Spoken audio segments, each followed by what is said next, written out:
और आइए अब माननीय मुख्यमंत्री जी की अध्यक्षता में हम कार्यक्रम को आगे बढ़ाते हुए बड़े हर्ष का अनुभव कर रहे हैं।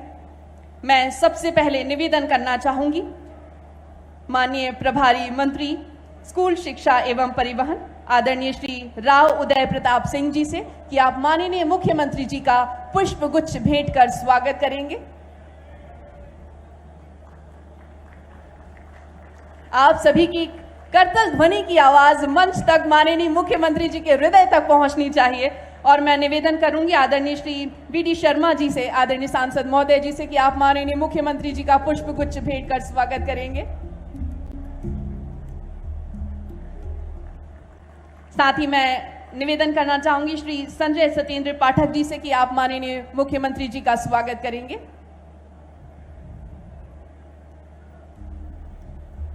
तत्पश्चात मेरा निवेदन है श्री संदीप श्री प्रसाद जायसवाल जी से, आदरणीय आप माननीय मुख्यमंत्री जी का स्वागत करेंगे। हमारे साथ आदरणीय विधायक श्री प्रणय प्रभात पांडे जी मौजूद हैं, आप माननीय मुख्यमंत्री जी का स्वागत करेंगे। हमारे साथ आदरणीय विधायक श्री धीरेन्द्र बहादुर सिंह जी मौजूद हैं, आप माननीय मुख्यमंत्री जी का स्वागत करेंगे। हमारे साथ श्रीमती प्रीति संजीव सूरी मेयर कटनी मौजूद हैं, आप माननीय मुख्यमंत्री जी का स्वागत करेंगी। जी बिल्कुल बिल्कुल। और मेरा निवेदन है श्रीमती सुनीता रमेश मेहरा जी जिला पंचायत चेयरमैन, आप माननीय मुख्यमंत्री जी का स्वागत करेंगी। साथ ही साथ इसके बाद मेरा निवेदन रहेगा श्री हर्ष त्रिवेदी जी और श्री संजीव कुमार सिंह जी, आप मिलकर माननीय मुख्यमंत्री जी का स्वागत करेंगे।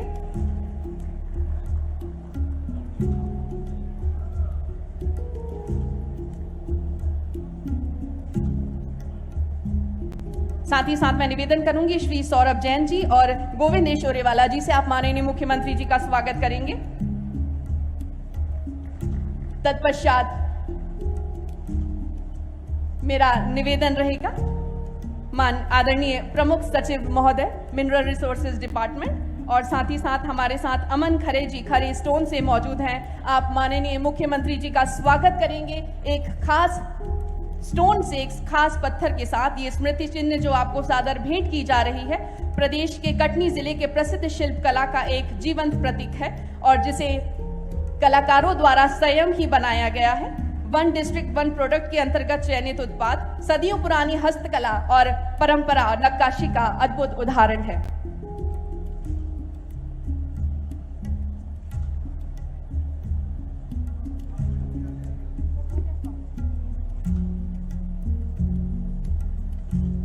बहुत बहुत धन्यवाद। और इस कार्यक्रम को आगे बढ़ाते हुए हम सभी करतल ध्वनि के साथ स्वागत करेंगे आदरणीय प्रमुख सचिव महोदय खनिज संसाधन विभाग जो अपने प्रेजेंटेशन के लिए यहाँ पर उपस्थित होंगे। आपके प्रेजेंटेशन का विषय है opportunities in mining sector in Madhya Pradesh. जोरदार तालियां आदरणीय श्री उमाकांत उमराव जी के लिए।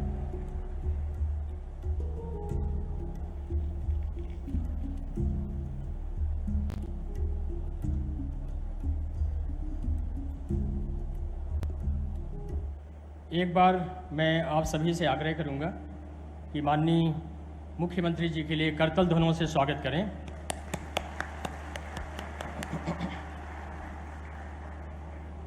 यदि आप मेरी बात ध्यान से और साइलेंटली सुनेंगे तो मैं आपको एक ऐसा मंत्र बताने वाला हूं कि रातों रात कैसे करोड़पति बने और जो करोड़पति हैं वो अरबपति कैसे बने। तो सब लोग ध्यान से सुनिएगा। कार्यक्रम के मुख्य अतिथि प्रदेश के यशस्वी मुख्यमंत्री माननीय डॉक्टर मोहन यादव जी, जिले के प्रभारी मंत्री जी और मंच में आसीन सभी माननीय सांसदगण, विधायकगण और अन्य सभी सम्मानित जनपदीगण, हाल में उपस्थित सभी इंडस्ट्रीज के और मंच में बैठे हुए सभी इंडस्ट्रीज के प्रतिनिधिगण, मीडिया के मेरे मित्रगण। एक आपने बहुत ही लोकप्रिय गाना है जो आपने सुना होगा और वो ये है कि मेरे देश की धरती सोना उगले उगले हीरे मोती। ये आपने सुना होगा। बट आज के संदर्भ में देखें तो ये धरती जिसमें ये सब होता है वो अपना ही मध्य प्रदेश है। कोई भी पूरे देश में कोई भी प्रदेश ऐसा नहीं है जिसमें हीरा भी होता हो और जिसमें सोना भी होता हो। ये केवल और केवल मध्य प्रदेश में है। और आप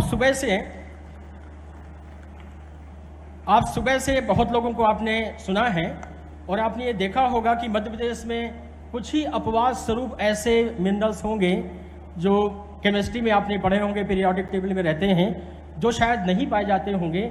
अन्यथा लगभग सभी तरह के मिनरल्स मध्य प्रदेश में मिलते हैं। ये ऊपर वाले की कृपा है इस प्रदेश में और हम सभी के ऊपर। और ये जो मिनरल्स हैं इनकी एक पूरी लंबी फहरिस्त है। एक पूरी लंबी फहरिस्त है।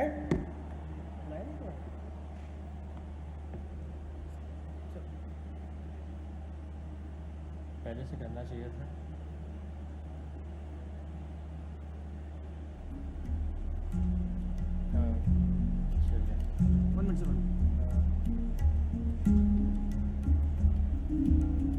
Good to go sir.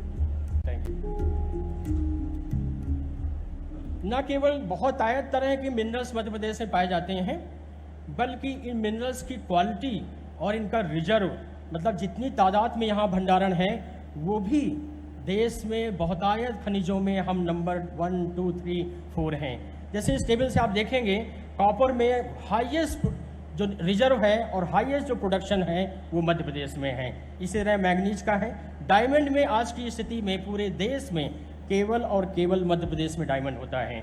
Rock phosphate जो क्रिटिकल मिनरल है उसमें भी हम सेकंड नंबर पे हैं। इसी तरह limestone, coal bed methane, coal आदि है। और न केवल इनका रिजर्व बहुत ज़्यादा है, बल्कि इनका उत्पादन भी उसी अनुपात में देश में हम टॉप के 5 नंबरों पे आते हैं। ये मेजर मिनरल्स की बात हो गई। मेजर मिनरल्स के अलावा बहुत से जो माइनर मिनरल्स हैं, डोलोमाइट है, पायरोफिलाइट है, डायस्पोर है, स्लेट है, इस तरह के बहुत से माइनर मिनरल्स भी हमारे यहाँ जो रिजर्व है और उत्पादन है वो देश के उच्च श्रेणी में है। एक चीज़ जो खास मायने रखती है इस प्रदेश के लिए वो ये है कि ज़्यादातर राज्यों में जो मिनरल्स हैं वो कुछ बहुत छोटे से क्षेत्र में सीमित रहते हैं, वहीं पर ज़्यादातर पाए जाते हैं। 2 जिले, 3 जिले, 4 जिले। मध्य प्रदेश एक ऐसा राज्य है जहां अपवाद छोड़कर लगभग सभी जिलों में कोई न कोई महत्वपूर्ण खनिज वहां पाया जाता है। इस नक्शे में मैंने दिखाया है, आप किसी भी क्षेत्र में जाएं, चाहे आप ग्वालियर शिवपुरी में जाएं तो वहाँ आयरन ओर और क्वार्ट्ज हैं, सिंगरौली में जाएं वहाँ कोल है, आयरन है, वहाँ गोल्ड है, शहडोल में कोल है, कोल बेड मीथेन है, बॉक्साइड है। तो आप किसी भी क्षेत्र में जाएं, चाहे वो साउथ में जाएं, ईस्ट में जाएं, वेस्ट में जाएं, आप पाएंगे कि वहाँ कोई न कोई मिनरल जो महत्वपूर्ण मिनरल्स हैं वो पाए जाते हैं। इस तरह मध्य प्रदेश जो है वो प्राकृतिक संसाधनों से ब्लेस्ड है। छिंदवाड़ा में कोल मैग्नीज है, बालाघाट में कॉपर मैग्नीज और है, डोलोमाइट है, बैतूल में ग्रेफाइट है जो क्रिटिकल मिनरल्स में आते हैं, लेड है, जिंक है, कोल है, आदि आदि। तो संभावनाएं जो एक इन्वेस्टर्स के लिए हो सकती हैं वो चौक ओर हैं, बहुतायत में हैं और बहुत विविधपूर्ण हैं। लेकिन इनके लिए न केवल हमारे पास में संसाधन होने चाहिए, प्राकृतिक संसाधन होने चाहिए, बल्कि शासकीय रूप से एक पूरा इकोसिस्टम जो पारिस्थितिकी तंत्र है वो भी ऐसा हो जो इसको सपोर्ट करता हो। और उसके लिए जो आवश्यक है वो पॉलिसी सपोर्ट है। पॉलिसी सपोर्ट में सामान्यतः जो कैपिटल सब्सिडी है या इस तरह की बहुत से जो अनुदान जो मध्य प्रदेश सरकार देती है वो हैं। इसके बारे में डिटेल में अभी यहाँ PS इंडस्ट्रीज बैठे हुए हैं, वो अपनी प्रेजेंटेशन में आपको डिटेल में बताएंगे। लगभग 5 लाख किलोमीटर की रोड स्ट्रेंथ है जो बहुत ही एक्सेप्शनल हैं। 5000 से ज़्यादा किलोमीटर का रोड नेटवर्क है, इनलैंड कंटेनर हैं, 7 एयरपोर्ट हैं, वगैरह वगैरह चीज़ें। और मैन पावर में हमारे जो इंडिया के 100 सबसे अच्छे इंस्टीट्यूट हैं उनमें से 14 इंस्टीट्यूट वो मध्य प्रदेश में स्थापित हैं। और इनमें लगभग 1 लाख बच्चे हर साल विभिन्न विधाओं में, चाहे वो इंजीनियरिंग हो या और भी बहुत सी विधाएं हैं, साइंस और टेक्नोलॉजी हैं, उनमें वहाँ से ग्रेजुएट होकर या पढ़ के निकलते हैं। आपको ये पता ही है कि हमारे यहाँ कोई बिजली का कट नहीं लगता है। सरप्लस स्टेट है बिजली का, जो कुछ ही स्टेट ऐसे हैं जो आपके माइनिंग के लिए, माइनिंग के बिजनेस के लिए, एंटरप्रेन्योरशिप के लिए आवश्यक है। सपोर्ट फैसिलिटीज़ है, पानी है हमारे यहाँ, चारों तरफ पानी है। और आपने देखा होगा कि पानी न केवल इंडस्ट्रीज़ के लिए उपलब्ध है, हमारे जो सिंचाई क्षेत्र है वो लगातार बहुत तेज़ी से बढ़ा है। चूँकि हमारे यहाँ जो बारिश है उसको सरकार लगातार हार्नेस करने में सफल हो रही है। आपने इसके पहले देखा बहुत से ट्रेडिशनल मिनरल्स हैं जो मध्य प्रदेश में पाए जाते हैं। एक और भी है जो फ्यूल का बहुत इंपॉर्टेंट कंपोनेंट है, और वो है आपका पेट्रोलियम और पेट्रोलियम गैसेस का।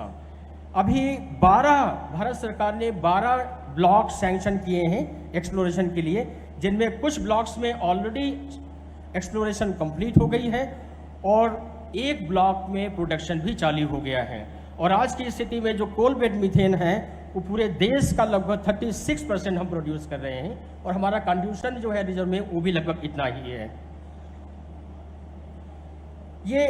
ये हमारे पारंपरिक मिनरल्स रहे हैं, लेकिन कुछ नए मिनरल्स भी वो सरकार की नज़र में है जिनका लगातार सर्वे किया जाता है, प्रॉस्पेक्टिंग की जाती है। क्योंकि माइनिंग सेक्टर्स को